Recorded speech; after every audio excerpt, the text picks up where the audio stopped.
On March 11, 1989, Dennis Bowman contacted authorities and reported his 14-year-old adoptive daughter, this is Andrea Bowman, missing. He said he came home, she had stolen some money, and ran away. And investigators took his word for face value, and this is despite the fact that he had a very violent past.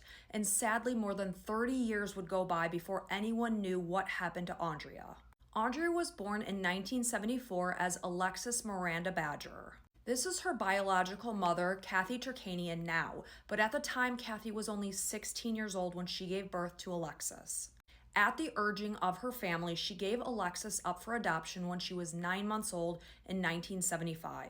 Because it was a closed adoption, Kathy never knew of what happened to her daughter, but she could only fantasize that she was living this beautiful life. And then fast forward to 2010, and she received a letter from social services. When she got in touch, she learned that her daughter had been missing for 21 long years. They wanted a DNA sample from her to see if it matched a victim that was found in a field, and she waited 3 long years to learn that this victim was not her daughter. But Kathy vowed to find out what happened to her daughter, and she created the Facebook page, Find Andrea Bowman. And with this page, Andrea's family and friends reached out to Kathy, and she learned disturbing information that Andrea accused Dennis of molesting her. But sadly, her mom, Brenda, didn't believe her.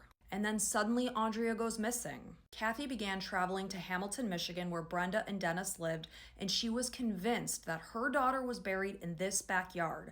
This is despite the fact that Brenda and Dennis didn't live in this house when Andrea disappeared, but she said that she felt it in her bones that her daughter was there. And then in November of 2019, with the use of investigative genetic genealogy, Dennis was tied to the 1980 murder of 25-year-old Kathleen Doyle. In June of 2020, he pleaded guilty. He was given 2 life sentences plus 20 years for burglary. But now it was time to find out what had he done to Andrea. Investigators got in touch with Brenda Bowman. They encouraged her to get a confession from her husband.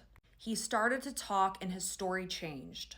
Rather than him coming home and Andrea being gone, now he was saying that he came home and her bags were packed. She said she was going to tell people that she was being molested. They got into a scuffle. She fell down the stairs. She broke her neck and died. He claimed to have put his daughter's remains in a barrel, which he put out for trash day, and they were taken away. But investigators weren't buying this.